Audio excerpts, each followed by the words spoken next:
ربنا أبصرنا وسمعنا فارجعنا نعمل صالحا إنا موقنون।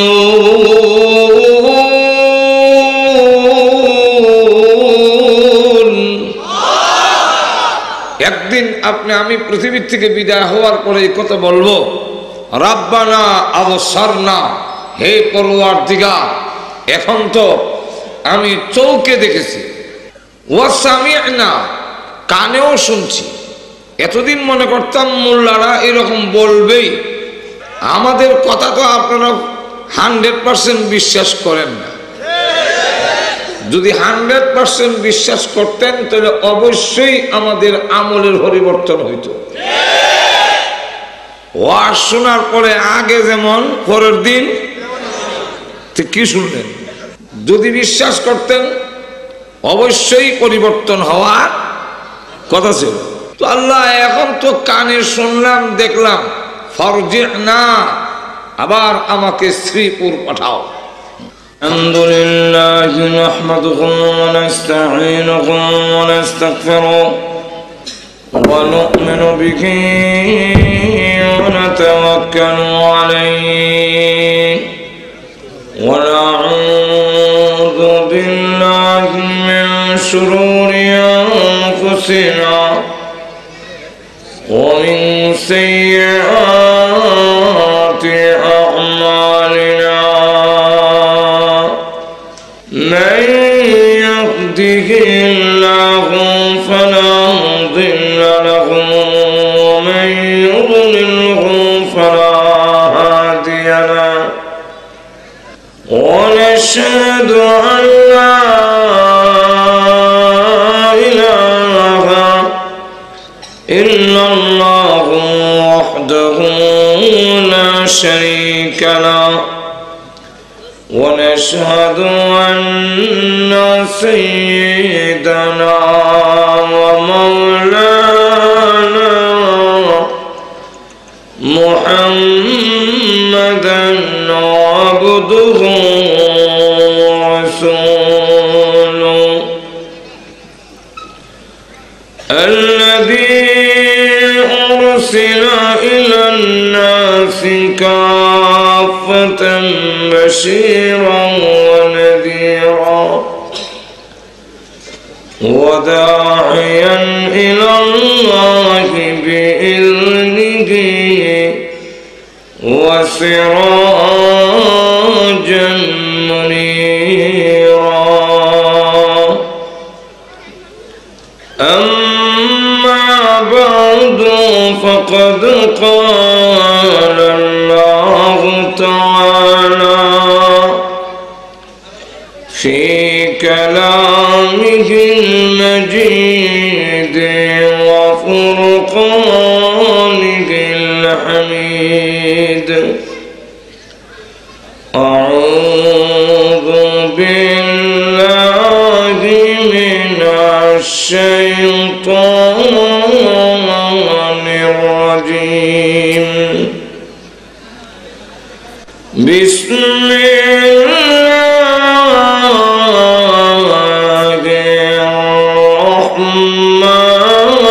الرحمن الرحيم. ومن أراد الآخرة وسعى لها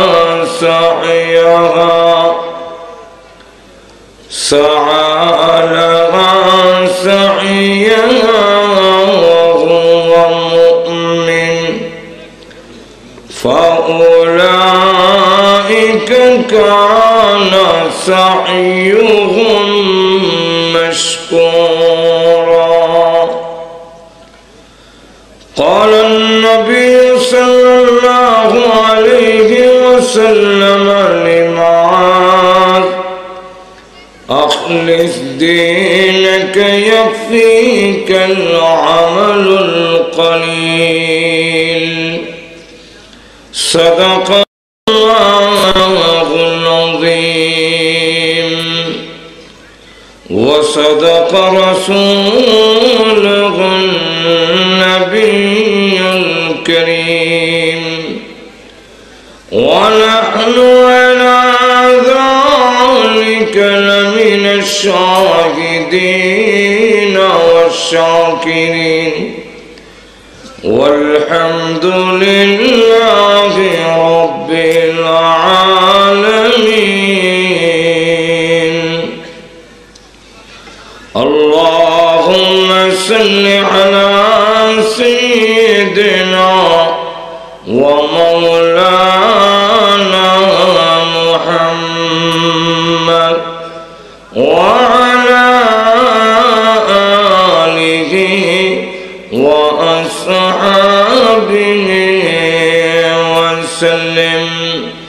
بلغ العلا بكماله كشف الدجى بجماله حسنت جميع خصاله صلوا عليه. সুন্নাহপাড়া ইমদাদুল উলুম মাদ্রাসা ও ইতিমখানা কর্তৃক আয়োজিত আজকের বাৎসরিক ইসলামী মহাসম্মেলনের অত্যন্ত শ্রদ্ধেভাজন সভাপতি, উপস্থিত সমবেত প্রাণপ্রিয় মুসলমান ভাইয়েরা, পর্দার অন্তরালে অবস্থানরত অত্যন্ত শ্রদ্ধেয় মা বোন, আমি আপনাদের সামনে পবিত্র কোরআন শরীফের সূরা বনী ইসরাঈলের 19 নম্বর আয়াতে কারিমা তেলাওয়াত করেছি। এই আয়াতকে সামনে রেখে যেই বিষয়টার উপরে আলোচনা করতে চাই, আমি আমার বিষয়ের আলোচনা শুরু করার আগে আনুষঙ্গিক কিছু আলোচনা পেশ করতে চাই, যাতে করে আয়াতটা বুঝতে আপনাদের সহজ হয়। আনুষঙ্গিক আলোচনাটা হলো, আমরা এই পৃথিবীতে একদিন ছিলাম না, আবার পৃথিবীতে থাকবো না। এই কথার মধ্যে কোনো দ্বিমত, সারা বিশ্বের সকল মানুষ এই কথার মধ্যে একমত যে আমরা এই পৃথিবীতে ছিলাম না, আবার পৃথিবীতে থাকবো না। এই জন্যে বাংলা কবি বলেন, আমার আগে এই বাড়িতে বাস করেছে অনেকজন, তারাও গেছে আমিও যাব, থাকবো না কেউ বেশিক্ষণ। আমরা এমন একদিন আসবে এই পৃথিবীতে থাকবো না। এই কথার দ্বারা বোঝা যায় ছিলাম না, তাহলে ছিলাম কোথায়? আর যখন থাকবো না তখন যাব কোথায়? কোথার থেকে আসছে, যাবে কোথায়? এই কথা যারা বলতে পারে না, আমাদের সমাজের লোকেরা তারা পাগল কয়। একটু ধরে বলেন, যদি জিজ্ঞাসা করেন ভাই কোথার থেকে আসছেন, ও জানি না। যাবেন কোথায়, বলতে পারি না। তো আপনারা সবাই বলবেন লোকটা পাগল। ঠিক তেমনি হবে, আমরা কোথার থেকে আসছি, যাব কোথায়, এই কথা যারা বলতে পারি না, সমাজের লোকেরা আপনি আমাকে যতই বুদ্ধিমান বলুক, আল্লাহর কাছে আমরা এক পাগল। দ্বিতীয়ত, কোথাও যাইতে হলে যাওয়ার আগে টার্গেট, লক্ষ্যবস্তু, গন্তব্যস্থান ঠিক করতে হয়। একটু জোরে বলেন, যাবেন কই? ঢাকা। এই ঢাকা কথাটা, জায়গাটা যাওয়ার আগে ঠিক করে হাঁটতে হয়। জোরে বলেন, ঠিক না? যাবেন কোথায়? বলে দোকানে যাব। দোকানে যাওয়ার আগে দোকানটাকে লক্ষ্যবস্তু বানায়া তারপরে চলতে হয়, তবেই আপনি আপনার গন্তব্যস্থানের দিকে অগ্রসর হবেন। আর যদি কোথায় যাবেন কোনো স্টেশন নেই, তাহলে আপনার জীবনে হাঁটবেন, গন্তব্যস্থানের দিকে অগ্রসর হতে পারবেন না। তাহলে বোঝা গেল আমরা গন্তব্যস্থান ঠিক করতে হবে পৃথিবী থেকে যাওয়ার আগে। পৃথিবী থেকে বিদায় হওয়ার পরে যদি আবার চান যে আল্লাহ পৃথিবীতে আবার পাঠাও, আমি এখন আমার জায়গা ঠিক করে যাই, আর কি আসা যাবে? চাবেন একদিন।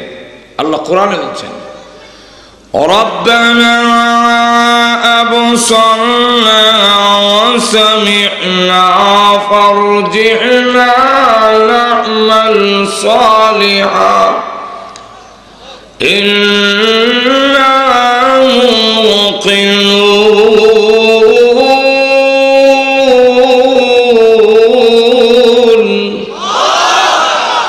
একদিন আপনি আমি পৃথিবীর থেকে বিদায় হওয়ার পরে এই কথা বলবো, রাব্বানা আবসারনা, হে পরওয়ারদিগার, এখন তো আমি চোখে দেখেছি, ওয়া সামি'না, কানেও শুনছি। এতদিন মনে করতাম মোল্লারা এরকম বলবেই, আমাদের কথা তো আপনারা 100% বিশ্বাস করেন না। যদি 100% বিশ্বাস করতেন তাহলে অবশ্যই আমাদের আমলের পরিবর্তন হইতো।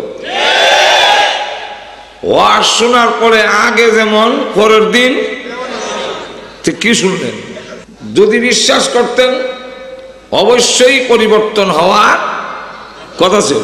তো আল্লাহ এখন তো কানে শুনলাম, দেখলাম, ফারজি'না, আবার আমাকে শ্রীপুর পাঠাও। ফারজি'নার ভিতরে শ্রীপুরও আছে, যেখান থেকে গেছি আল্লাহ সেখানে পাঠাও। কেন যাবি? না'মাল সালিহা, নেক আমল করব। এতদিন করলে না কেন? আল্লাহ এতদিন পুরা 100% দৃঢ় বিশ্বাস ছিল না, বিশ্বাস ছিল কিন্তু দৃঢ় বিশ্বাস নয়। আর এখন ইন্না মুকিনুন,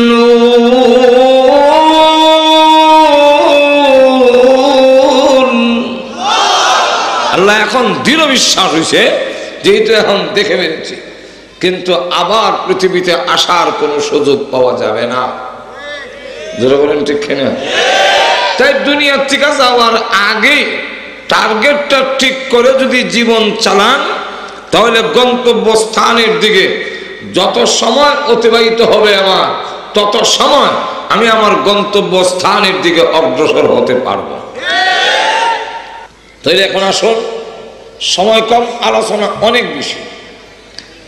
প্রথম নম্বর হলো যে আসলাম কোত্থেকে, এটা আগে ঠিক করি। জোরে বলেন ঠিক না? আমরা এই পৃথিবীতে আসার আগে সকলেই আমরা ছিলাম জান্নাত। কোথায় ছিলাম? আপনি আমিও জান্নাতে ছিলাম, বুশ, বারাক ওবামা তারাও জান্নাতে ছিল। সব জান্নাতে ছিলাম। আমাদের আসল বাড়ি হলো জান্নাত। কিভাবে ছিলাম? আল্লাহ পাক এক আয়াতের মধ্যে বলে, ইয়া আদম উসকুন আনতা ওয়া যাওজুকাল জান্নাহ, হে আদম তুমি জান্নাতে বসবাস করো এবং তোমার স্ত্রীকে নিয়ে।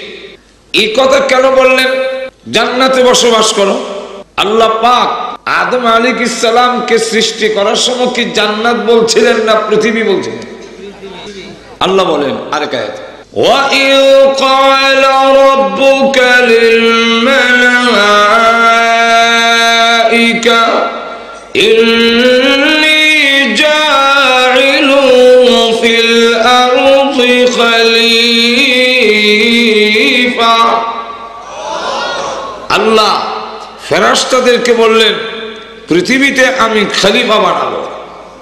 খলিফা, খলিফা বুঝেন তো আপনারা? প্রতিনিধি। এটা তো কঠিন হয়ে যায়, অনেকে তো প্রতিনিধি শব্দও বুঝে না। সহজ ভাষায় পরিবর্তে, যার পরিবর্তে যে কাজ চালায় তাকে তার খলিফা বলা হয়। তাহলে পরিবর্তে কাজ চালায় যিনি, তাকে প্রতিনিধি বলা হয়।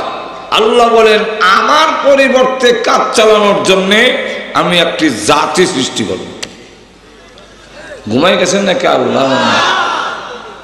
তাহলে কিছু হ্যাঁ না তো করার কথা। মানুষ কার প্রতিনিধি?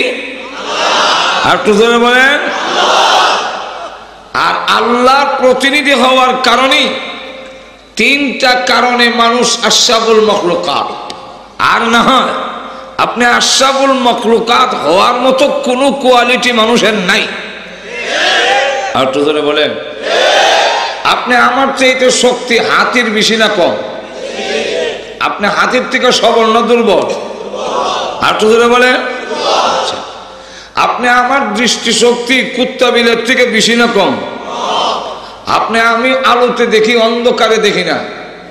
কিন্তু আজ পর্যন্ত কোনোদিন কি কোনো বিলাই বলছে যে ভাইজান পাকঘরের লাইটটা একটু জ্বালেন, মাছ বাজি কই রাখছেন দেখে খাই? তাহলে এবার বলেন আপনি আমার চাইতে কুকুর বিড়ালের চোখের হাওয়ার বেশি না কম? আমরা চোখে কম দেখি চশমা লাগাই, আজ পর্যন্ত কোনো কুত্তা বিড়ালের চশমা লাগাইছে? তাহলে দৃষ্টি শক্তির দিক থেকে আপনি আমার চাইতে কুত্তা সবল না দুর্বল? সবল। আত্মরক্ষার দিক থেকেও আমি দুর্বল। একটা সাপ, একটা বলদ আর একটা বলদের সঙ্গে মার করতে হইলে সে দেখবেন শিং দিয়ে মাটি উড়ায়, পা দিয়া গর্ত করে, আর একটা আওয়াজ দেয় হইয়া। ইদে দিয়ে কি বলল? সে বলছে শিং দিয়া মাটি উড়াইয়া এইভাবে তোরে মান, আর গর্ত করে দেখাইছে মারার পরে তোরে যে দাফন করুন গাথা করছি, আর দিয়ে বুঝাইছে বেড়াই লাগবা। ওই বলদটা আবার দেখবেন এই কথা বলে না, একটু দাঁড়া আমি বাড়ির থেকে একটা লাঠি নিয়ে আসি। কেন? লাঠির জন্য তার বাড়িতে যেতে হয় না, লাঠি সুটা তার মাথায় আল্লাহ দিয়ে রেখে দিছেন। আর একটু ধরে বলেন তো লাঠি সুটা তার আত্মরক্ষার অস্ত্র তার সাথে আছে, যেরকম ঠিক নেই। আর আমাদের এক যুবক যদি ডাক দেয় একটা আয়া দেখি সাহস থাকলে, সে একটা দাও লইছে, তখন ডাক দেওয়া হয় রাখ আমি একটা দা নিয়ে আই। একটু ধরে বলেন তাৎক্ষণিকভাবে মোকাবেলা করার মতো কোনো অস্ত্র তার সাথে নাই। প্রত্যেকটা প্রাণীর আছে, লক্ষ্য করে দেখেন। এমন কি ঈসা মাছ, ওর কপালে একটা ঢেকার আছে। কাকড়া, তারও দুইটা কেসি আছে, সিফাতা ধরবো হা করে রাখছে, সিফাতা ধরার লেগে। যেরকম ঠিক কিনা? তাহলে আত্মরক্ষার অস্ত্র প্রত্যেকটা প্রাণীর সাথে। অন্ধকার রজনীতে যখন বাড়ি যাবেন, আপনার আষাঢ় মাস যখন বড় বড় মোটা মোটা ব্যাং, এটা ঘাওড়া ব্যাং কয়, চিনেন তো না? এই গাওরা ব্যাং যদি আপনার সামনে দেয় এক ফাল, আশরাফুল মাখলুকাত মাগ্য হয়ে দেয় 3 ভাগ। যেরকম ঠিক কিনা? তাহলে এবার বলেন সব দিক থেকে আমরা সবল না দুর্বল? আটু ধরে বলেন। আপনারা আমাদের কাপড় বাইন করতে গেলে, কাপড় তৈরি করতে গেলে সুতা লাগে, সুতা আবার দোকান থেকে আনতে হয়, বিভিন্ন জায়গা থেকে আনতে হয়। কিন্তু একটা মাকড়সা, সে কিন্তু তার জাল বুনতে গিয়ে সুতার জন্য কোনো ফ্যাক্টরি যেতে হয় না, টেক্সটাইল মিলে যেতে হয় না, তার পেটের ভিতরে সুতার ফ্যাক্টরি খুলে দিচ্ছে। কিন্তু আপনি যদি তাকে আবার মাঝখান দিয়ে ছিঁড়ে ফেলেন, সুতা 1 ইঞ্চিও হবে না। একটা হাঁস যখন পুকুরে চলে যায়, পানিতে নদীতে চলে যায় সাঁতরাবার জন্য, বইটার জন্য বাড়িতে যেতে হয় না, ওর পাউডার আল্লাহ বইটা বানাই দিয়েছেন। আপনি মুরগের আঙ্গুলগুলো ফাঁকা, কিন্তু হাঁসের এই ফাঁকটারে আল্লাহ পর্দা লাগাই দিয়েছেন। কেন? বইটার প্রয়োজন হবে পানিতে গেলে, বইটা ভাইব কই, হ্যাঁ ঠ্যাং ওই বইটা। আর তো জোরে কর না। এক কথায় সব দিকে যদি বলতে যাই, আপনি আমার চাইতে মেধা, আমার বাচ্চার চাইতে গাভীর বাচ্চার মেধা বুদ্ধি বেশি। আমার বাচ্চা জন্ম হওয়ার পরে কোন জায়গায় দুধ আছে হ্যাঁ কই তারে না, হ্যাঁ খালি কান্দে। কিন্তু একটা গাভীর বাছুর জন্ম হওয়ার পরে কয়েক ঘন্টা পরে উঠে দাঁড়ায়, মার ওই দিক দিয়ে মুখ লাগায়, ওই দিক দিয়ে মুখ লাগায় তালাশ করতেছে দুধ কোথায় আছে। বলেন ঠিক কিনা? তাহলে লক্ষ্য করে দেখেন সব প্রাণী মেধাও আমরা অনেক পরে আকলমন হই, কিন্তু বাচ্চারা শুরু থেকে দেখা গেল গাভীর বাচ্চারা এতটুক বুদ্ধি আছে যে তার দুধ তার খুঁজে বের করতে হবে। যেরকম ঠিক না? সব দিক থেকে দুর্বল। ফেরেশতা নূরের তৈরি, জিন্নাত আগুনের তৈরি, আর আপনি আমি মাটি হইলে তো খুব ভালো ছিল। মাটিও না, আমরা তো ঝগড়া লেগে যাই মাটি আর নুন নিয়ে। আর তো কম, আমরা তো মাটিও না, মাটি তো বহুত ভালো, মাটির চাইতে আমরা আরো নিকৃষ্ট। আমাদের সৃষ্টিটা হইল, মাটি হইলেন আদম আলাইহিস সালাম ডাইরেক্ট মাটির তৈরি, আর আমাদের সৃষ্টিটা হইল কোরআনে আল্লাহ বলছেন নাপাক পানির দ্বারা তৈরি করা হয়েছে, যেই পানি মুখে উচ্চারণ করতে লজ্জাবোধ হয়। আমি আমার মেয়ের সামনে বলতে পারি না, আমি আমার ছেলের সামনে বলতে পারি না কিসের তৈরি। কিন্তু লক্ষ্য করে দেখেন আপনি আমার এক পোনা নাপাক পানি দুধের কেজিও 50-60 টাকা হতে পারে, অনুমান করে কইলাম। কত দাম তা মোটামুটি একবারে হুবহু জানি না, আন্দাজ করে বললাম 50-60 টাকা, বেশ কম হইতে পারে, কারণ দুধের দাম তো জানি না। সারা বছর তো মানুষের গরুই খায়, দুধ কত হয়তো তার জানার কথা না। তো এখন লক্ষ্য করে দেখেন দুধের কেজি যদি 50-60 টাকা হয়, আর আপনি আমাকে যেই কোরআনের ভাষায় নুতফা, বাংলা নাম বললাম না, লজ্জা হয়। এখন কোরআনের ভাষায় বলা হয় নুতফা, এই নুতফা যদি 50 পয়সা দেও কেউ নিবে না। দুর্গন্ধ, গান্দা, নিকৃষ্ট এমন একটি বস্তু দিয়ে তৈরি করে আপনার দেহের মধ্যে নূরের তৈরি ফেরেশতা, 20 জন ফেরেশতা সিকিউরিটির জন্য, আপনার দেহের নিরাপত্তার জন্য আল্লাহ পাক 20 জন ফেরেশতা রাত দিন 24 ঘন্টা ডিউটির মধ্যে লেগে রেখে দিয়েছে। তাহলে না পাকের তৈরি মানুষের সিকিউরিটি দেয় নূরের তৈরি ফেরেশতা। আপনি ধরে বলেন এত মর্যাদা, এত দাম হওয়ার পেছনে কারণটা কি? আপনি কেমনে আশরাফুল মাখলুকাত হইলেন? আমরা ইঞ্জিনিয়ার আছে, ঘর বাড়ি নকশা তৈরি করে দেয়, প্ল্যান দেয়, তো এরকম ইঞ্জিনিয়ার তো বাবুই পাখি না হইয়া, আর আপনি পইরা বাবুই পাখি দেখেন তাল গাছের পাতায় ঝুলাইয়া বাসা বানাইলো, তার ফাউন্ডেশন উপর থেকে নিচে। আপনি ধরে বলেন একটা মাথার ভিতরে একটা পাতায় এমন ভাবে ঢুকাইলো না সেটা খুলতে পারবেন না। আবার এমন একটা গম্বুজ দিছে, গম্বুজটা হইলো বউ নিয়ে থাকার জন্য আলাদা রুম টানা দিছে, এইভাবে দেখবেন। এটা হলো রেস্ট হাউস, ভিতরে গরম লাগলে এখানে বৈশা বাহিরের বাতাস খায়। লক্ষ্য করে দেখেন তার ঘরের ভিতরে ইলেকট্রিসিটি ফিট করছে, ওয়াবদা না তবদা লাগতো, পল্লী বিদ্যুৎ না, ঘন্টার ঘন্টার লোডশেডিং। একটু কাদা এনে রাখে, তারপরে এক জাতীয় হুক আছে তার নাম জুনাকি হুক। এই জুনাকি হুকের মুখে হইল সুইচ আর পিছিয়ে হইল বাল্ব, অফ অন মুক্তিকা করে, নিভায় জ্বালায় মুক্তিকা। এই পোকাটা ধরে এনে কাদার ভিতরে তার মাথা ঢুকায় দেয়, দিলে পরে আর সুইচটা অফ করতে পারে না, পিছনে অটোমেটিক বাল্ব জ্বলছে। ও ইঞ্জিনিয়ার সাহেব আপনার থেকে কোনো আমি কম না, জোরে কম ঠিক কিনা? কিন্তু আমি বাবুই পাখি তো আশরাফুল মাখলুকাত না, একটু জোরে কন। লক্ষ্য করে দেখেন বলে ডাক্তারই হলো, উনি ডাক্তার সাহেব হইলেন, যথেষ্ট হবে না? বলে না, এটা তো বানরে হয়, আমি না হইনি ডাক্তার। ভারতের এক এলাকায় বানরের খুব অত্যাচার, তাই বানরগুলোকে মেরে ফেলার জন্য কিছু রুটি ভালো আর কিছু রুটির মধ্যে বিষ মিশ্রিত করে ছাদের উপরে রেখে দিয়েছে, যাতে করে রুটিগুলো খাইয়া বানরের 14 পুষ্টি মেরে যায়। কিন্তু বানররা এসে নাক লাগানো মাত্রই বুঝে ফেলেছে কি একটা ভেজাল, সব রুটি ফেলে দিয়ে চলে গেল। সকলে বলল মাশাআল্লাহ, চলে গেছে, ভালো হয়েছে। না, কতক্ষণ পরে ঘুরে আসছে 12টা বানর নিয়ে, যাদের পিছনটা লাল, এরা হলো মেডিকেল অফিসার। ওরা এসে রুটি নাকের মধ্যে লাগায়, যারা বিষ এটা একদিকে, যার মধ্যে বিষ নাই ওইটা আরেক দিকে, দুইটা ভাগ করে ফেলছে। আরেক দল বানর পাড়ে দিয়েছে জঙ্গলে, ওরা গিয়ে ঢাল নিয়ে আসছে পাতা সহ। এখন একটা বিষ মিশ্রিত রুটি খায়, একটা পাতা খায়, একটা বিষ মিশেল রুটি খায়, আর একটা পাতা খায়। এমন করে সমস্ত বিষ মিশেল রুটি খেয়ে ফেললো, একটা বানরের ফেরো অসুখ হইল না। ও ডাক্তার সাহেব, আমি এগুলো জানি, কিন্তু ইয়ার পরও আমি আশরাফুল মাখলুকাত না, আপনারা আশরাফুল মাখলুকাত। আর একটু জোরে বলেন।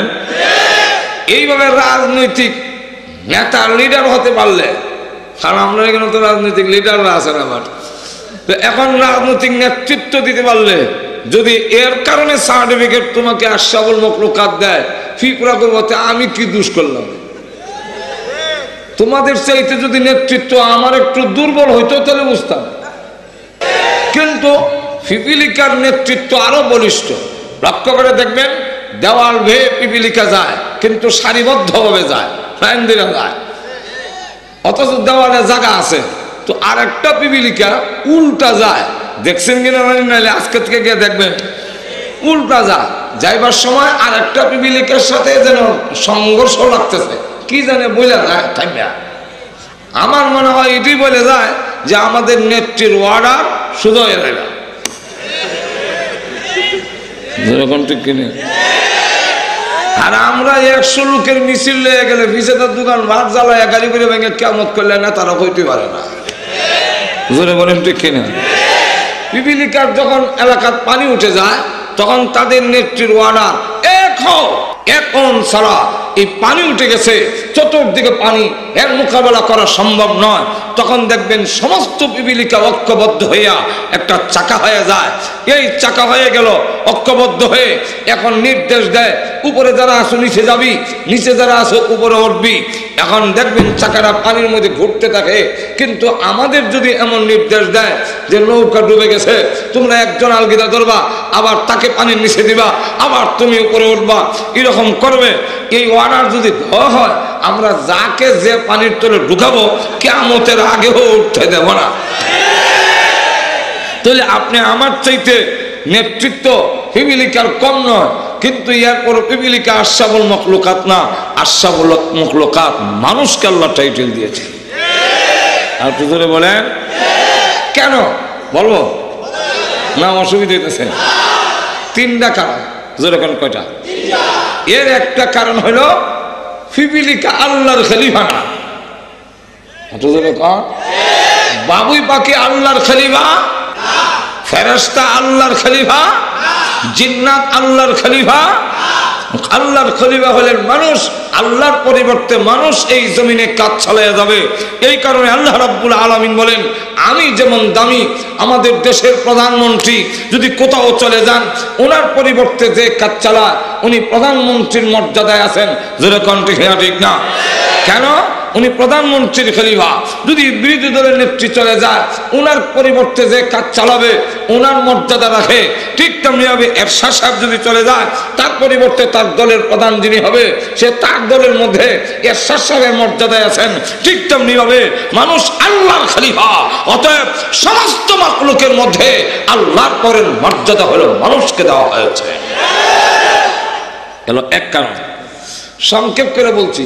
2 নম্বর কারণটা হইল মানুষ, মানুষ তোমরা যতই দুর্বল হও, যতই অপরাধী হও, তোমরার মর্যাদা আমি আল্লাহর পরে ফেরেশতার চাইতে বেশি। এর কারণ আমার বিশ্ব নবী তোমরার দলে। আর তো দলে বলে বিশ্ব নবী কোন দলে? আমাদের দলে, অর্থাৎ মানব জাতির থেকে আল্লাহ সৃষ্টি করেছে। আর তো দলে কন মানব জাতির থেকে যদি রসুলকে সৃষ্টি করেছেন, কিন্তু রসুল আপনি আমার মতো নয়, রসুলের চরিত্রের মধ্যে কোনো কলঙ্কের দাগ নেই। বিশ্বনবী হলেন, বিশ্বনবী এমন নবী যার চরিত্র বিশ্বের মধ্যে একমাত্র ব্যক্তি আছে যাকে বলা যায়, যার চরিত্রকে বলা যায় ফুলের চাইতে পবিত্র। সেই বিশ্বনবী রাহমাতুল লিল আলামিন।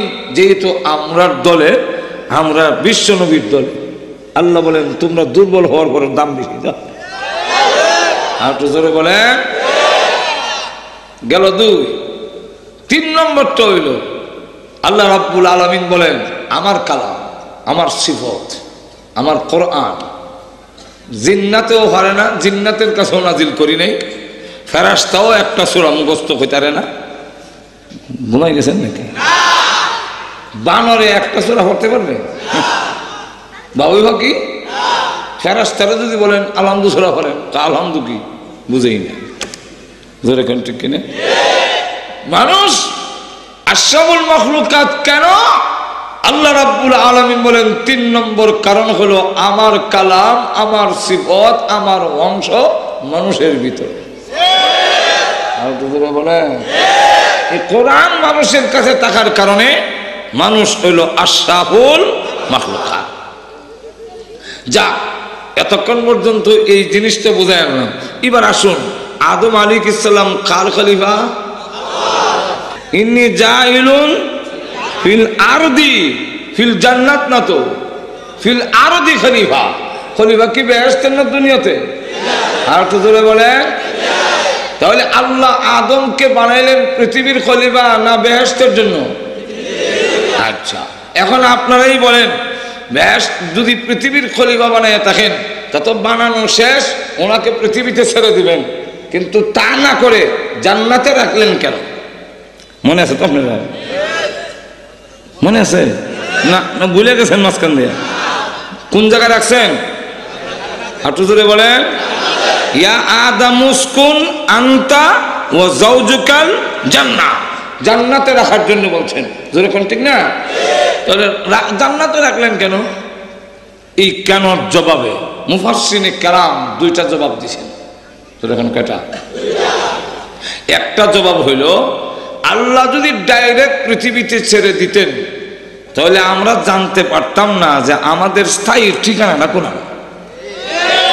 একটু জোরে বলেন, আপনি কোত্থেকে আসছেন, যাবেন কোথায়, এটা বলা সম্ভব ছিল না। তাই আল্লাহ রাব্বুল আলামিন পৃথিবীতে আমাদেরকে পাঠাইয়া জান্নাতে এর আগে রেখে আগে জায়গা নির্ধারণ করেছেন, তোমাদের বাসস্থান কোথায়, তোমাদের জায়গা কোথায়। এই কথাটা বোঝাবার জন্যে আল্লাহ রাব্বুল আলামিন ডাইরেক্ট সরাসরি দুনিয়াতে না ছেড়ে দিয়ে জান্নাতে রেখে আমাদের বাসস্থান আগে ঠিক করলেন, তারপরে আল্লাহ দুনিয়াতে ছেড়ে দিলেন। কথাটা বুঝেন? দুই নম্বর হইল, আল্লাহ রাব্বুল আলামিন জান্নাতের ভিতরে রাখার জন্য বললেন, হে আদম তুমি জান্নাতে বসবাস করো এবং তোমার স্ত্রীকে নিয়ে। এখানে আপনারা বলেন তো দেখি, জান্নাতে বসবাস কজন করছিলেন? আপনারা কিছু ওয়াজে আইছেন তো, কিছু লইয়া যাওয়ার দরকার। যেরকম ঠিক কিনা? এবার বলেন, জান্নাতে কয়জন রইলেন? দুইজন, একজন পুরুষ আর একজন নারী। যেরকম ঠিক না? একজন স্বামী আর একজন স্ত্রী, দুইজন রয়েছে না জান্নাতে। তো আল্লাহ তো বলার কথা তোমরা দুজন জান্নাতে থাকো, এইভাবে বলার কথা না, কিন্তু এইভাবে বলেন নাই। বলছেন আদম তুমি থাকো। ঘুমাই গেছেন না? বুঝেন না? দুটোর একটা বলবেন। আদম, আদম কাকে আল্লাহ বললেন? ইয়া আদম উসকুন আনতা, তুমি জান্নাতে বসবাস করো, ওয়া যাওজুকাল জান্নাহ, তোমার স্ত্রীকে নিয়ে তোমরা দুজন জান্নাতে বসবাস করো। উসকুনা আনতুমা, এইভাবে না বলে উসকুন আনতা, তুমি জান্নাতে বসবাস করো, তাকিদ দিয়া, গুরুত্ব দিয়া। উসকুনের ভিতরে তুমি শব্দ আছে, আবার আনতা তুমি, তুমি দুইবার। দুইবার কেন? আল্লাহ রাব্বুল আলামিন গুরুত্ব সহকারে আদমকে বললেন জান্নাতে থাকার জন্য এবং তোমার স্ত্রীকে নিয়ে। এইভাবে কেন? আল্লাহ পৃথিবীতে আসার পরে আদম এবং আদমের সন্তানরা কিভাবে জিন্দিগি, পারিবারিক জিন্দিগি চালাবে, কার অধীনে কে থাকবে, কোথায় থাকবে, হ্যাঁ ভিন্নভাবে, স্বামী এখানে স্ত্রী আরেক জায়গায়, এই কথা বলবে, স্বামীর কথা মানবো না, বাংলা করে থাকবো না, এই কথা বলার কোনো অধিকার স্ত্রীর নাই। যেহেতু আল্লাহ রাব্বুল আলামিন আদমকে বলেছেন তুমি এবং তোমার স্ত্রীকে নিয়ে জান্নাতে থাকো, তাহলে কার সাথে কে থাকবে? আল্লাহ নির্ধারণ করে দিয়েছেন স্বামীর সাথে স্ত্রী থাকতে হবে, অন্য কোথাও নয়। কথাটা বুঝতে পারছেন? কেন? দুজন আল্লাহর সৃষ্টি, পুরুষও নারীও। যেরকম ঠিক কিনা? আদমকেও হাওয়াকেও কে বানাইছেন? আর একটু জোরে বলেন। জান্নাতে রাখবার সময় আল্লাহ একজনকে বললেন কেন তোমার সাথে রাখো, তোমার সাথে রাখো। এই রাখো কেন? এটার একটা উদাহরণ যথেষ্ট।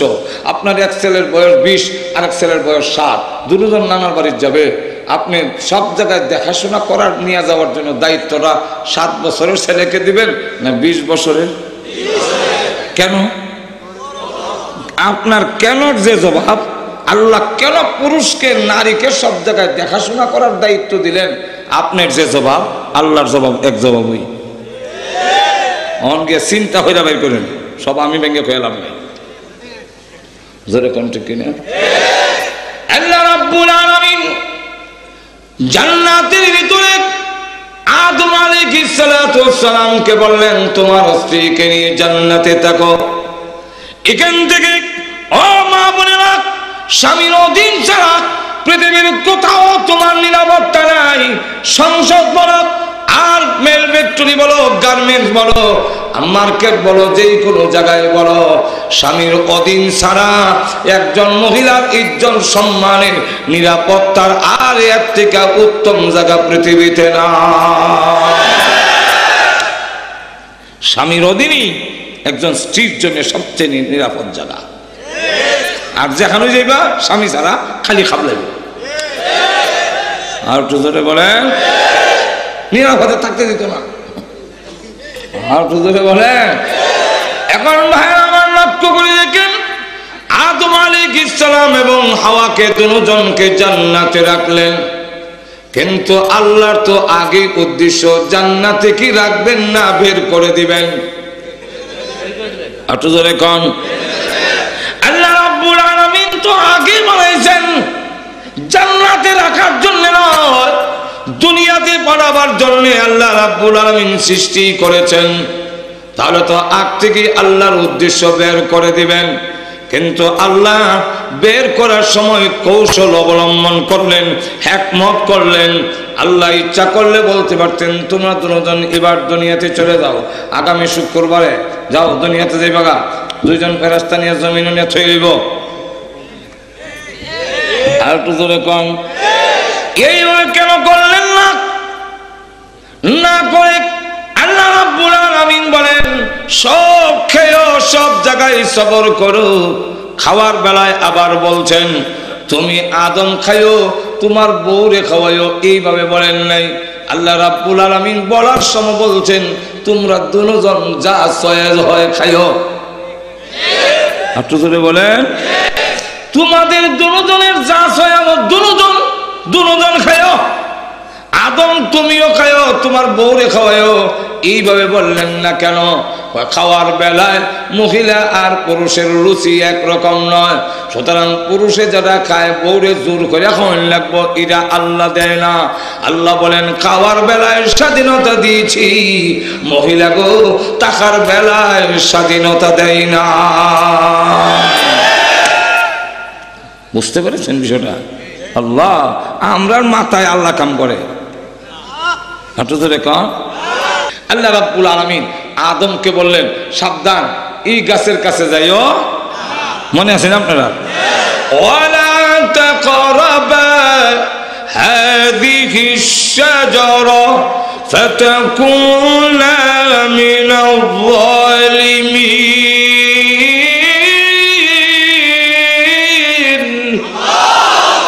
ওয়ালা তাকরাবা হাযিহি আশ-শাজারা, এই গাছের কাছে যাইও না। কেন? সহজ বাংলা হইল যদি যাও খাও দুনিয়াতে যেতে হবে। এবার আমি আপনাদের কাছে জানতে চাই আল্লাহর ইচ্ছা কি দুনিয়াতে আউন নেই না বেসলাম? তে খাইও না, খাইলে যাওয়ান লাগবো। এটা কি? এটার নাম কৌশল। এটার নাম কৌশল।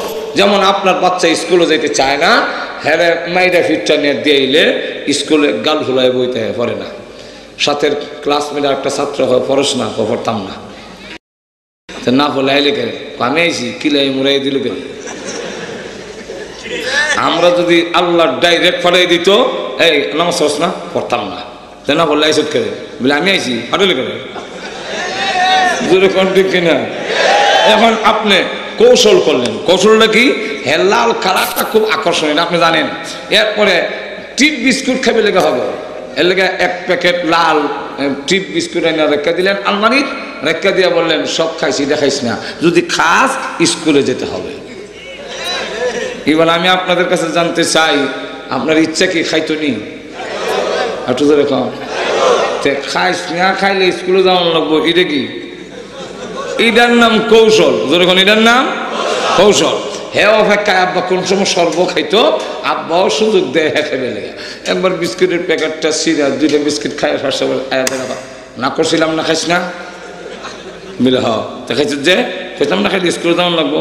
হ্যাঁ আয় এখন স্কুল আয়, হ্যাঁ না করতে পারেনি। একটু যদি বলেন এখন দেখবেন যায় আর কান্দে। অ্যালবামটি নিবেদন করছেন ইসলামী প্রযোজনা প্রতিষ্ঠান বেতার বিতান অডিও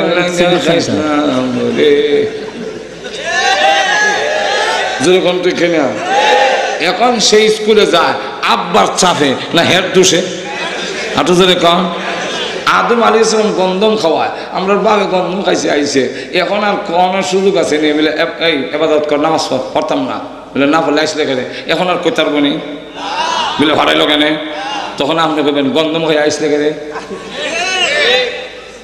হাঁটু ধরে কম সেই কৌশলে আদম আলাইহিস সালামকে জান্নাত থেকে যখন বের করে দেয় লক্ষ্য করে দেখেন মহান আল্লাহ রাব্বুল আলামিন কোরআনে যা বলছেন কুল্লাহবিতু মিনহা জামিআ হে আদম তোমরা সব বের হয়ে যাও জান্নাত থেকে বের হয়ে যাও তোমরা হইলেন কিভাবে আরবি ভাষায় দুইজনে বহুবচন হয় না সব ভাষায় দুইজনে বহুবচন একের অধিক হইলে বহুবচন আরবিতে দুইজনে বহুবচন হয় না এক বচন দুইজন হইলে দ্বিবচন তিনজন লাগে বহুবচন হইতে কতজন লাগে আদম আর হাওয়া দুইজনে মিলে বহুবচন হয় না আল্লাহ রাব্বুল আলামিন বললেন কুল নাহবিতু তোমরা সব বের হয়ে যাও সব হলো কোত্থেকে মুফাসসিরিনে কেরামরা বলেন ডাইরেক্ট হলো দুইজন ইনডাইরেক্ট হইলাম আমরা ইনডাইরেক্ট আটো জোরে কান আমরা আদম আলাইহিস সালামের পিঠে আর হাওয়ার বুকে ছিলাম ওনারা বের হয়ে আসার কারণে আমরাও বের হয়ে আসলাম লক্ষণীয় বিষয় হলো আল্লাহ রাব্বুল আলামিন আদমকে জান্নাত থেকে বের করে পাঠাইলেন শ্রীলঙ্কা বর্তমান নাম আগের নাম হলো শরণদ্বীপ বর্তমান শরণদ্বীপ পাইবেন না তার নাম শ্রীলঙ্কা আর হাওয়া আলাইহিস সালাম মহিলা ওনাকে জান্নাত থেকে ছেড়ে দিলেন জিদ্দা নামক জায়গা এর নাম জিদ্দা জাদ্দাতুন শব্দের অর্থ হইল দাদি মা বুঝায় আদম হাওয়া আলাইহিস সালাম তিনি একদিকে আমাদের মা আরেকদিকে আবার দাদি আমার যদি মা হয় আমার ছেলের দাদি হয় আমার আব্বার যদি মা হয় আমার তো দাদি হয়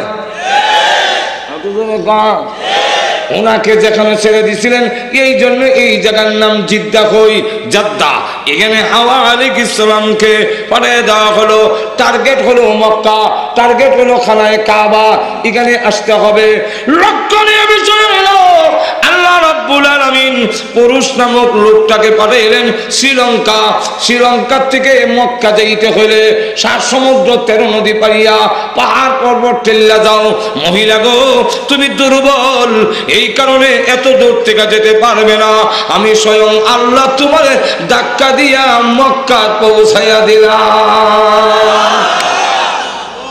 এখান থেকে বুঝা রাখ আল্লাহ রাব্বুল আলামিনের বিধান নারীর পক্ষে বেশি নারীর পক্ষে বেশি ইসলামের প্রত্যেকটা বিধান নারীর পক্ষে বেশি একটা বিধানও নাই যেখানে নারীকে বেশি দেওয়া হয় নাই আল্লাহর নবী সমান অধিকার কিভাবে বুঝিয়ে দিয়েছেন নারীর অধিকার বেশি কিভাবে নবী একদিকে রাষ্ট্র চালায় অপরদিকে নবুয়তের দায়িত্ব পালন করে নিজের সব কাজ সমাধান করে ঘরের ভিতরে গেলেন আম্মা জান আয়েশাকে লক্ষ্য করে সালাম দিলেন আল্লাহর নবী ঘরে ঢোকার সময় আগে সালাম দিতেন ঘরের ভিতরে আসসালামু আলাইকুম নবী সালাম দিয়ে ঢুকতেন আম্মা জান আয়েশাকে আয়েশা রাদিয়াল্লাহু আনহা বলেন জিন্দেগিতে কোনোদিন আমি আগে রাসূলকে সালাম দিতে পারিনি নবীজি ঘরের ভিতরে ঢুকে নিজের সব কাজ করে দিয়েছেন আয়া ঘরের ভিতরে ঢুকে জিজ্ঞাসা করেন আয়েশা গো খাবার তৈরি হয়েছে হ্যাঁ নবী রুটি হয়েছে তরকারিটা এখনো হয় নাই আল্লাহর নবী তখন বলতেন আয়েশা গো তুমি টমেটো কাটো আমি নবী তোমারে আলু কেটে দেই তুমি প্লেটটা পরিষ্কার করো আমি জগ দিয়ে পানি এনে দেই বিশ্ব নবী নিজের কাজ সমাধান করে স্ত্রীর রান্নাঘরের কাজের সহযোগিতা করে নারীর অধিকার বুঝাইয়ে দিয়েছে তোমারটা করে নারীর অধিকার তুমি কিছু বুঝা নিবা এর নাম হবে নারীর অধিকার তোমার বুঝা তুমি পালন করিয়া আবার নারীর বুঝারও কিছু সাহায্য করবে আর ইহুদি খ্রিস্টানদের সিস্টেম হইল যে আমার যারা করতে আসলাম এটা অর্ধেক করে হেরাই দেবো হেরাটা নিতাম আর আমার লক্ষ্য করে দেখেন ইসলাম নারীর এত সম্মান দিয়েছে গর্তের হাত থেকে জীবন্ত কবর দেওয়া হইতো, সেখান থেকে উদ্ধার করেছে ইসলাম, নারীকে মাতৃত্বের মর্যাদায় পৌঁছাইয়া দিয়েছে। আর বলে দিয়েছে, ও যুবক ছেলেরা, মার পায়ের নিচে তোমাদের জান্নাত। স্বামীকে বলে দিয়েছে, স্বামী রে, তোর ক্ষমতা আছে বলে জেনে রাখ, সারা পৃথিবীর মানুষ যদি তোমাকে ভালো বলে, স্ত্রী যদি তোমারে ভালো বলে না, তাহলে তাম দুনিয়ার মানুষ ভালো বললেও আল্লাহর কাছে তুমি ভালো হতে পারবে না। আল্লাহর কাছে ভালো হইতে গেলে তোমার স্ত্রী সার্টিফিকেট দিতে হবে আমার স্বামী ভালো। বউ যদি সবে খুব ভালো, বউ ক নম্বরের খবিস আমি না জানি, সকলের ভালো শেষ। হাঁটু জোরে বলে ছেলেকে বলছে জান্নাত পাইবা, মানে মার ফায়ার নিছে। হাঁটু জোরে কম স্বামীরে কইছে, স্বামী ভালো স্বামী ইচ্ছা বলে হ্যাঁ বউ সার্টিফিকেট দেব। চিন্তা করছেন বিষয়টা?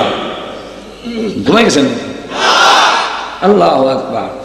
আর বউরে কইছে যে তোমার স্বামী যদি তোমার প্রতি খুশি থাকে তাহলে তুমি আল্লাহ খুশি, জামাই নারাজ আল্লাহ নারাজ, সিস্টেমটা দেখে। আর যদি এমন সমান সমান হয়, এটার নাম ধরে রাখে, এটার নাম ধরে রাখে, কেউর কাছে কেউ কোনো মূল্যায়ন, কথাটা বুঝেন না? শেষে এটা হয় শফিক, এটা হয় ফারমিন। শফিক রিস্কা দেখো তো, যেমন বোঝা সাহর, ফারমিন করে তো শুরু বাচ্চারা যেটা দেখে যেটা শুনে এদিক হ্যাঁ কয় শফিক জুতা এনো, পারবিন পা না হয়ে যাও, মন তো এটা আব্বু কয় না আম্মু কয় না, এটা কি দাও? ও তো এক কাজ করি বলে কি বলে ঘরের ভিতরে যৎকান থাকি, তুই আমার ডাকবে আব্বা, আমি তোর ডাকবো আম্মা, শিখাইবার লেগে শিখাইবার লেগে যাও, আধুনিকতা লিয়া যাও। জোরে কোন ঠিক কিনে? স্বামী স্ত্রীর মধ্যে এইভাবে যদি শ্রদ্ধা না থাকে স্বামীর প্রতি, আর স্বামীর যদি স্ত্রীর প্রতি স্নেহ মমতা না থাকে, এখানে শান্তি আসবে না, সুখ হইত না। কার কাম কেনা করতো? আমার পাশের বাসায় ওরা জামাই দুজন কোনো চাকরি দেয়, চাকরি করে 4টার সময় দুজন টায়ার্ড, এটা আই এম টায়ার্ড, এটা আই এম টায়ার্ড। তখন বা হ্যাঁ হ্যাঁ ভাত কাটা দিত, ভাত ভাত করতো কেনা, বাচ্চা কয় পাহানা করবো, শফিক কয় পারবিন পাহানা করাও, পারবিন কয় আমি তো চাকরি করছি 4টা, তুমি করাও। নজরে কোন ঠিক নেই, এই লইয়া লাগছে এটা দিছে পাহানা কইলই, বাচ্চা দিছে দিতে পাহানা করিয়া, আর এদিকে দুইটা কে করাইতো এই নিয়ে ঝগড়া লেগিয়া, এটা কয় জুতা দাবারি তার চলে দিব, এটা কয় জারু দাবারি তার হরাই দিব, এই লইয়া লাগছে মায়। পরে গিয়ে মায়ের ভাঙাইতে গিয়ে দেখি বলে দুজনের টায়ার, এই দিক দিয়ে এই কাম করতো কেনা, এই জন্যে একই সেক্টরে দুজন চলে আসলে এক সেক্টর খালি হয়ে যায়। এক 2 নম্বর হইল আপনার বাচ্চা কাজের মেয়ের কাছে, তাকে ছেড়ে দিয়ে আপনি চলে যাবেন, মার স্নেহ মমতায় যেই বাচ্চা গড়ে উঠবে সেই বাচ্চা হবে সভ্য, সেই বাচ্চা হবে মানে আদর্শবান। আর কাজের মেয়ে যদি লালিত পালিত করে, এটা কাজের মেয়ের চরিত্রই গড়ে উঠবে। এগুলো বুঝাই তো কেনা নজরে কোন ঠিক কিনা? এই জন্য আদর্শ নাগরিকের অভাব হচ্ছে কেন? কথাটা বুঝেন না? এখন লক্ষ্য করে দেখেন এই পরিস্থিতিতে আল্লাহ রাব্বুল আলামিন যা দুজনকে দুই দিকে পালাইয়া দিলেন, আল্লাহ দেখাইয়া দিলেন যে নারীর পক্ষে আল্লাহর সৃষ্টিগতভাবে ইসলামের বিধান হলো নারীর, নারীর। আচ্ছা যাক, দুজন আসলেন তো অন কান্দে, ربنا ظلمنا أنفسنا وإن لم تغفر لنا وترحمنا لنكونن من الخاسرين।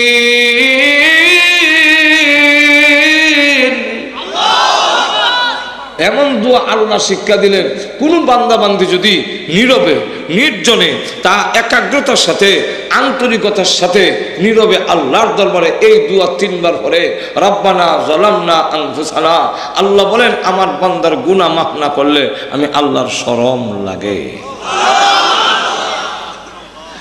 আদম আলাইহিস সালাম কাঁদতে কাঁদতে আইলেন, একটা টিলার মধ্যে বসলেন, এর নাম সফা। হাওয়া আলাইহিস সালাম তিনি ওইসা এক টিলার মধ্যে বসলেন, তার নাম হইল মারওয়া। এখন দুজন আবার এই টিলার থেকে নেমে জাবালে রহমতের কাছে একটা মাঠে দেখা হয়ে গেল। এই মাঠের নাম আরাফাত। আরাফাত অর্থই হলো সাক্ষাৎ, দেখা। দুইজনের দেখা হয়ে গেল।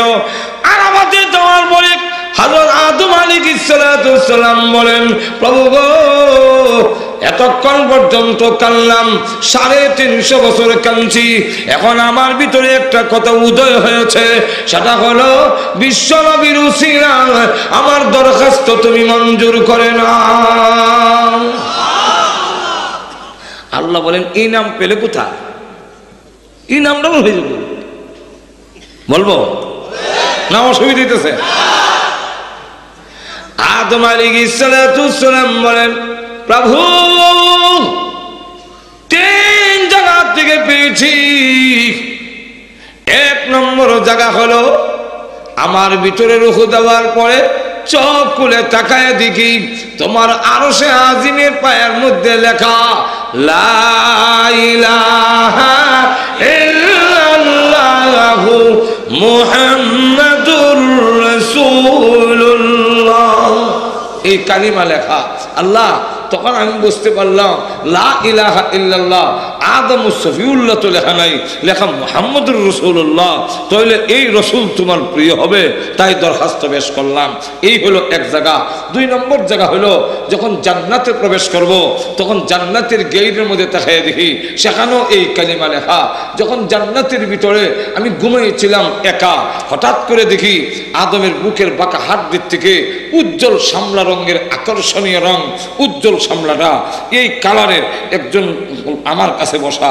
তখন অটোমেটিক হাত যেতে লাগলো ধরার জন্যে, কারণ আল্লাহ তো নিষেধ করছে না, এই গেল না, খালি গন্ধমের না খাইও না, জোরে কোন ঠিক খেয়ে হাত বাড়াই দিয়েছেন, ধরি ধরে কি জানে ধরতে যাই। যেই মাত্র ধরতে যায়, মুহাসসিনে কেরামরা বলেন এখান থেকে বোঝা যায় এটা মজ্জাগত স্বভাব। নারীর কাছে থাকলে মন চাবি ধরে লাগ, চাবি চাইবও ধরত, এটা একটা মনের মধ্যে এই ওয়াসওয়াসা থাকবেই। এটা আদমের জন্মগত দেওয়া। আদম আলাইহিস সালাম যেই মাত্র হাত বাড়ালেন, আল্লাহ বলেন হাত সামলাও, বিয়া ভরাইল। একটু জোরে কন, কেন বিয়া ভরাবেন? সিস্টেমটা আমরা শিখাই দিচ্ছে। কুকুর বিড়াল তাদেরও যৌবিক চাহিদা আছে, গরু ছাগল এদেরও যৌবিক চাহিদা আছে, তোমাদেরও থাকবে। কিন্তু তাদের যৌবিক চাহিদা পূরণ করার পদ্ধতি সেটা হইল তারা ফ্রেন্ডশিপ এবং পার্টনারশিপের মাধ্যমে। আর আদমের যৌবিক চাহিদা, আদমের আওলাদের যৌবিক চাহিদা নিবারণ করার পদ্ধতি হবে বিবাহ সম্পর্কের মাধ্যমে। একটু জোরে কান। তাহলে আমরা দেশে কুকুর বিড়াল এরা বিয়া শাদী নেই, কি আছে? বিয়া আছে কি? পার্টনারশিপ এবং ফ্রেন্ডশিপ। কুকুর হইল কুকুরনির পার্টনার, কথা বুঝেন না? তো পার্টনার, আপনি ইহুদি খ্রিস্টানরা আপনি ইউরোপ যান, লন্ডন আমেরিকা যান, জামাই কর না পার্টনার। আর পার্টনার কারে কর? লাভের বেলায় আছে, খাস্তার বেলায় নাই। এই জন্য কুকুর পার্টনার। শুধু বাদন মাসও কুকুরনির পিছনে দৌড়ায়। কাতি মাসে যখন বাচ্চা হয় তখন দেখবেন বাড়ির থেকে এটা ছটফট করে কুকুরনি, আর হেক বইয়া লম্বা টান দেয়। লক্ষ্য করছেন কিনা জানি না আপনারা, আমি লক্ষ্য করে বলতেছি, দেখবেন এর অর্থ হইলো আমি জানি না, আমি পার্টনার। আর তো জোরে কন। Partnership, friendship. আর মানুষ পার্টনারশিপ না, তোমার হবে বৈবাহিক জিন্দেগির মাধ্যমে চাহিদা নিবারণ। জোরে কোন ঠিক না? এই পার্টনারশিপের মাধ্যমে কুকুর বিড়াল আর কুত্তা বিলাই সেই চাহিদা নিবারণ করবে।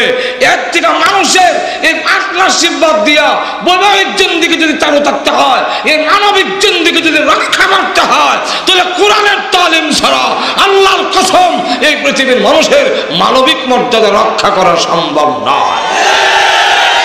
প্রভু, যেই নবীর দরুদ আমাদের মহর হয় গো, এই নবী যে তোমার প্রিয়, আর আর বলবার বাকি নাই। আল্লাহ এই নবীর উসিলায় কবুল করে নাও। আল্লাহ বলেন আদম বিশ্ব নবীর উসিলা যখন নিয়েছো আমি আল্লাহ এই মুহূর্তে তোমার দরখাস্ত কবুল করে নিলাম। এতক্ষণ পর্যন্ত বুঝাইলাম আসলাম কেমনে, ছিলাম কোথায়, আটু ধরে কম তেমনি গাজীপুর কেমনে, হ্যাঁ আপনার মা বাবা আইছে, আটু ধরে কর না, কে আসছে? আমাদের মা বাপ। আমাদের মা বাবা আসছেন জান্নাত থেকে, সুতরাং আমরা এইভাবে জান্নাত থেকে আইছি, কথাটা বুঝছেন? এখন আবার গুইরা জান্নাতে যাওয়ার ইচ্ছা আসেনি, আটু ধরে বলেন। এখন মইরা সেরে যাবেন কই? জান্নাতে যাওয়ার ইচ্ছা আছে থাকলে আমার ওয়াজ, আর এরকম আর ওয়াজ নাই। আরো যখন ইচ্ছা আছে জান্নাতে যাওয়ার, তাহলে জান্নাতে যাইতে হলে ইচ্ছা এই টার্গেটে তোমার জীবন পরিচালনা করতে হবে যে আমি মরে সাথে জান্নাতে যেতাম, জোরে কণ্ঠে খেয়ে না।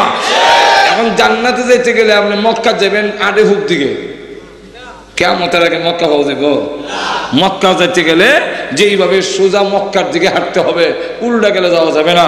সুতরাং দুনিয়ার জীবনটা যদি জান্নাতে যাইতে চান, এই নিয়ে যদি ইচ্ছা থাকে, তাহলে আপনার জীবন দিকে জান্নাতের দিকে চালাইতে হবে। একটু ধরে কন, ঠিক না? আল্লাহ বলে দিয়েছেন এখন যেখানে আছো এখান থেকে যদি আবার জান্নাতে আসতে হয়, আল্লাহ বলেন এমনি আসতে পারবে না, তোমার সন্তান একটাও আইতে পারবে না, আমি বাতাই দিই কেমন তুইব। পৃথিবীতে এমন কিছু জায়গা আছে যেখানে গেলে কোনো রাহাবার পথ প্রদর্শক ছাড়া জায়গা যাওয়া যায় না।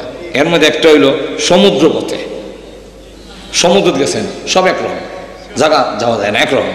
2 নম্বর জায়গা হইলো পাহাড়ের ভিতরে গিরিপথে হাঁটবেন, একরকম জায়গা যাওয়া সম্ভব না রাহাবর ছাড়া। 3 নম্বর জায়গা হলো মরুভূমি, সব একরকম দেখা যায়, রাহাবর ছাড়া পথ প্রদর্শক ছাড়া আপনি জায়গা যেতে পারবেন না। দুনিয়ার থেকেও জান্নাতে যেতে গেলে রাহাবর ছাড়া যাওয়া যাবে না। তাই আল্লাহ বলেন রাহাবর পাঠালাম, সেই রাহাবর হইল কিতাব আর একটা হইল নবী, কথা বলছেন? তাই কিতাবের মধ্যে সবচেয়ে বড় কিতাব হইল কোরআন শরীফ, নবীর মধ্যে সবচেয়ে বড় নবী আমাদের নবী। জোরে কণ্ঠে কিনে আরো জোরে বলে। এখন আসুন কোরআনের কাছে গেলাম, কোরআন জান্নাতে যাবো কেমনে দেখায় দাও আমাকে রাস্তা। কোরআন বলে 2টা জিনিস লাগবে জান্নাতে যেতে, একটার নাম ঈমান আর একটার নাম আমল। নবীজির কাছে গেলাম, নবী গো জান্নাতে আমি যেতে চাই কেমনে যাব? আল্লাহর নবীও আমাদের বলে দিয়েছেন জান্নাতে যদি যেতে হয় একটার নাম ঈমান আর একটার নাম আমল।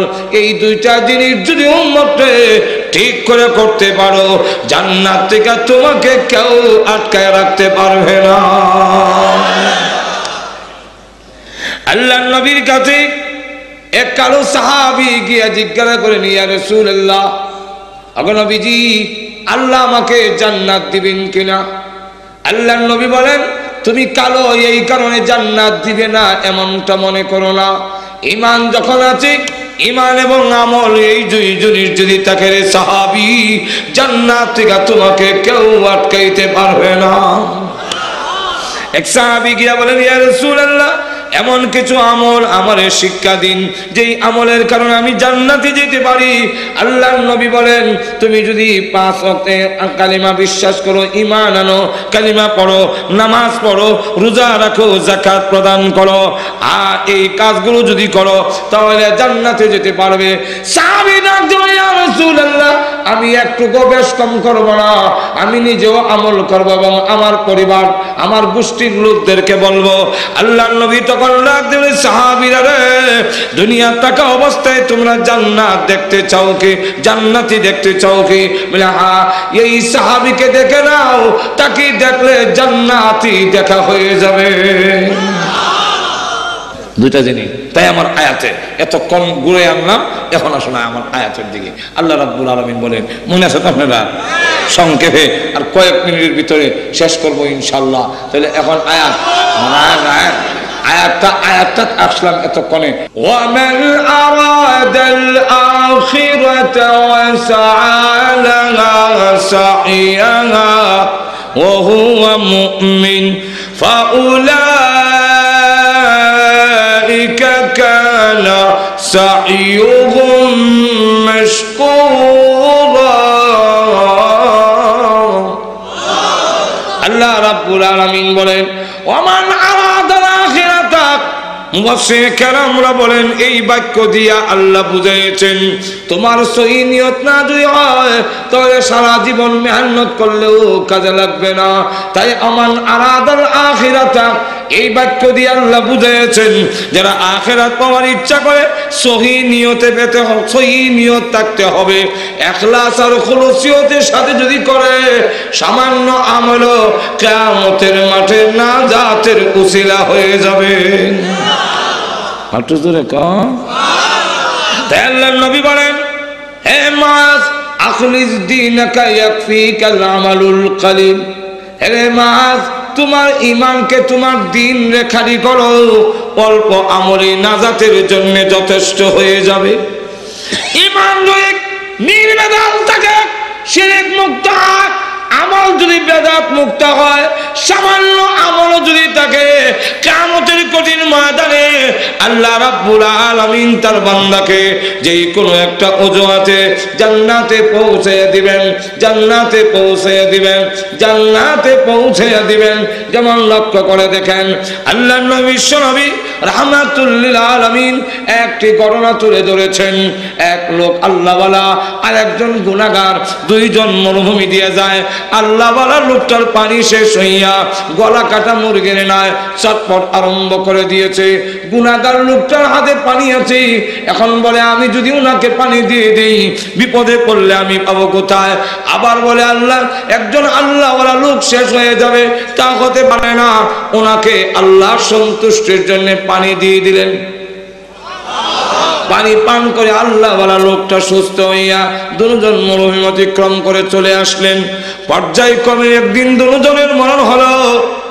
কিয়ামতের মাঠে যখন আমলনামার ফয়সালা হলো, আল্লাহওয়ালা লোকটার ওজন নিয়ে নেকের পাল্লা ভারী হয়ে গেছে। আল্লাহ রাব্বুল আলামিন বলেন নাও জান্নাতের টিকিট, টিকিট নিয়ে লাইনে দাঁড়াও। জান্নাতে যাওয়ার সিস্টেম হলো লাইনে ধরে, লাইন ধরে যেতে হবে। টিকিট নিয়ে লাইনে দাঁড়াইছে। পাপিষ্ঠ গুনাহগার লোকটাকে বেঁধে ফেলেছে জাহান্নামের ফেরেশতারা। আল্লাহর ওয়াদা তাকে নিয়ে জাহান্নামে নিক্ষেপ করো, 19 নম্বরে গেট দিয়ে ফেলে দিবে। 19 নম্বর বললেন কেন? এর বলার কারণ হলো 19 নম্বর গেটে নিতে গেলে ওই আল্লাহওয়ালা যারে পানি পান করেছিল তার সামনে দিয়ে যেতে হবে। যেই মাত্র ওই আল্লাহওয়ালার কাছে দিয়ে যায় এমনি আল্লাহ তারে মনে করায় দিছে ওই লোকটারে না পানি কিনেছে।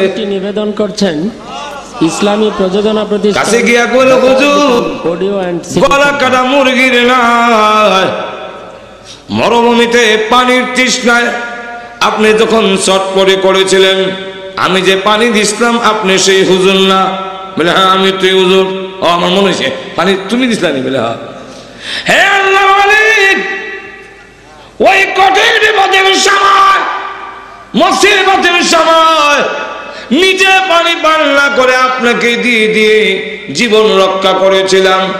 জান্নাতের টিকিট পেয়ে গেছেন। আল্লাহ যাকে জান্নাতের টিকিট দিবে এই টিকিট ক্যান্সেল হবে না।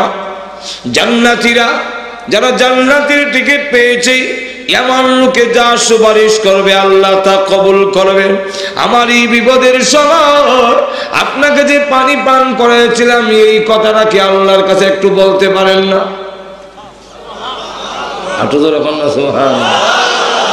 এমনি লোকটা ডাক দেওয়া, প্রভু গো বড় বিপদের সময় তোমার এই গোলাম আমাদের পানি পান করেছি, আল্লাহ তুমি কি তারে মাফ করে দিলে হয় না?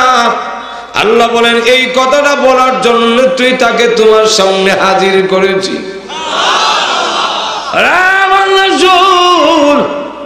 আমার দয়া মায়ার কিঞ্চিত মাত্র তোমাদের ভিতরে দিয়েছি।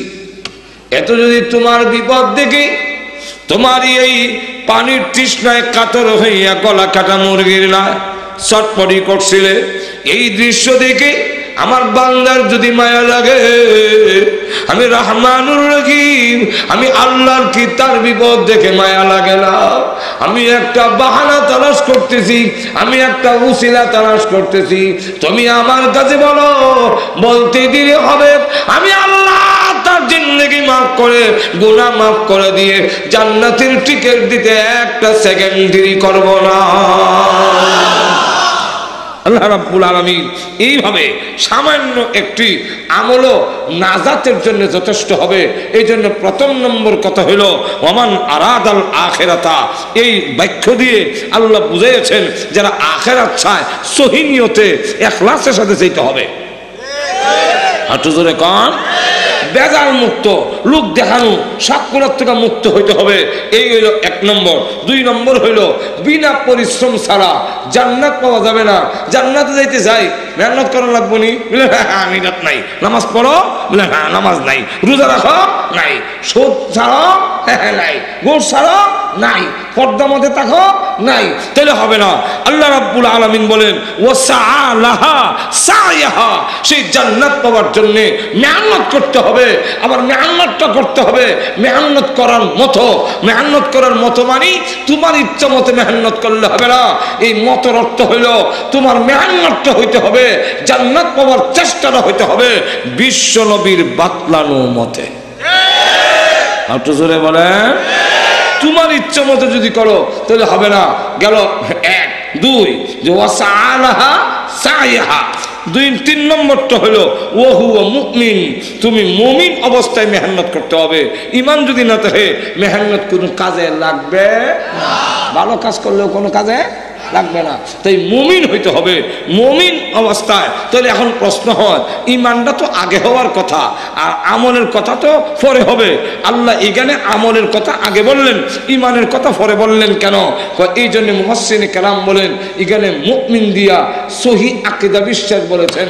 আকীদা বিশ্বাস যদি ভেজাল থাকে তাহলে আজ আমল কাজে লাগবে না।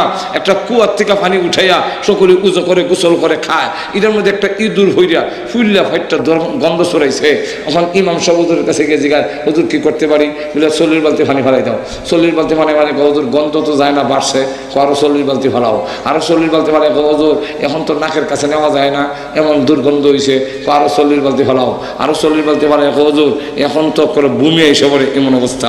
বলে নিয়ম হলো 40 বালতি, সেই জায়গায় 40 পাইছো, এখনো দুর্গন্ধ যায় না, মরা ইঁদুরটা কি করছো? এটা ফেলাইছো নি? বলে না হুজুর, এটা তো একটু শুরু করছে। এরকম এই কুয়ার মধ্যে পচা ইঁদুর রেখা কিয়ামত পর্যন্ত পানি ইচ্ছা পালাইলে যেমন পানির দুর্গন্ধ সাফ হবে না, আমাদের অন্তরের আকীদা বিশ্বাস যদি সহি না থাকে তাহলে সমস্ত আমল দুর্গন্ধ ছাড়া দুর্গন্ধ মুক্ত হবে না। হতে বুঝেন না? নামাজ পড়ে ঠিকও, রোজা রাখে, কিন্তু উরুস করে। কি তাহলে উরুস উরুস উরুস শরীফ, উরুস মুবারক গে দেখা যায় বেটা বেটি একখানো বাতি ধরাইয়া বাতি নিবাইয়া, তারপরে বাতি নিবাইয়া মনের বাতি বড় বাতি নেমে কুফির বাতি লাগে না, মনের পর্দায় বড় পর্দা কাপড়ের পর্দা লাগে না।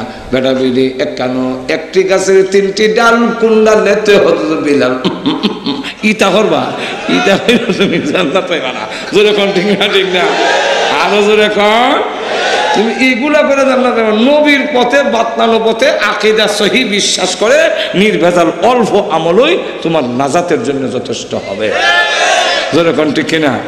আল্লাহ পাক আমাদেরকে শিরিক মুক্ত রেখে ঈমানকে বেদাত মুক্ত আমল করে আমরা আনলে দেখেন আজকে কিন্তু 6 লাভ হয়ে গেছে। হাঁটু জোরে কোন না? মাজারে গিয়ে দিয়ে মাজারও 4টা বাতি ধরেছে, 4 কোনা, একটা ধরেছে এই কোনা, আর একটা ধরেছে এই কোনা, একটা আর মৌসলা গোটায় ভাব বের করে, এরপরে একটা একটা গান গা। কি গান গা জানেন? ঈমান নষ্ট। এখান থেকে দেখো আল্লাহ তো আউয়ালে আখিরে তুমি জাহিরে বাতিনে তুমি কেউ বলে মুস্তাফা তুমি কেউ বলে হব খোদা। ইমাম রয়েছে না কাছে? এখান থেকে আরেকটা কর বাবা হুজুরে শরীফ ঘুরে নুরে করে তারিফ, কেউ বলে মদিনা শরীফ, কেউ বলে খানায়ে খোদা। মাজারে দেখাইয়া এরপরে সারেরা একসাথে যৌথ কণ্ঠে কয়, তুমি খোদা তুমি রসুল, তুমি খোদা তুমি রসুল, তুমি ভান্ডারি, বাবা লাইন সারা চলে না রেলগাড়ি। ইমাম রুশানের কাছে গা, ও মুমিন, তোমার আকীদা বিশ্বাস থাকবে যে একমাত্র আল্লাহ, তার সাথে আর কোন শরীক। আর তো জোরে কন, আল্লাহ দল চলে দিয়া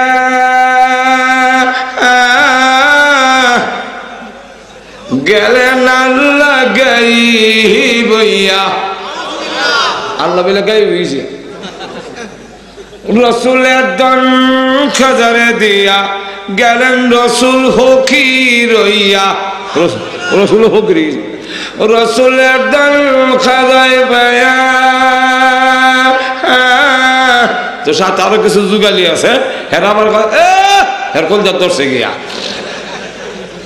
রসুলের দন খাজায় পাইয়া, আট বয়সে জালমিরে কেউ ফিরে না খালি হাতে, বাবারে তোর দরবারে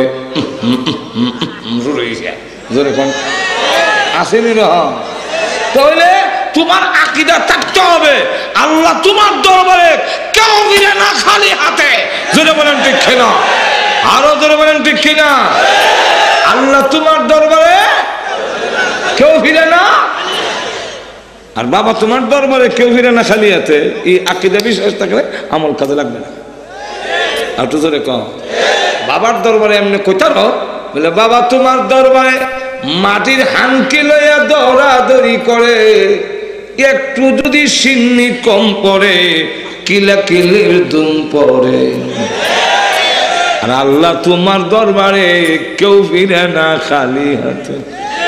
আরো জোরে কোন ঠিক কিনা, আল্লাহ তোমার দরবারে কেউ ফিরে না খালি হাতে। ঈদের কথা, এই আকীদা বিশ্বাস যদি তোমার না থাকে তাহলে আমল কাজে আসবে না। এই কারণে শেষে বলছেন ও হুয়া মুমিন, এর আগে বলছেন আমল আর ঈমানের কথা, পরে বলছেন যে মুফাসসিরিনে কেরামরা বলেন আল্লাহ বুঝাইতে চান আমল করবে সহি আকীদা বিশ্বাস নিয়ে। আর তো জোরে বলেন, আল্লাহ পাক আমাদের তৌফিক দান করুন। সকলে জোরে সোরে বলেন আমিন। ওয়া আখিরু দাওয়ানা আলহামদুলিল্লাহি রাব্বিল আলামিন। দুরূদ শরীফ পড়ে আল্লাহুম্মা সাল্লি আলা সাইয়্যিদিনা ওয়া মাওলানা মুহাম্মদ ওয়া আলা আলিহি ওয়া সাহবিহি ওয়া বারিক ওয়া সাল্লিম। আলহামদুলিল্লাহ।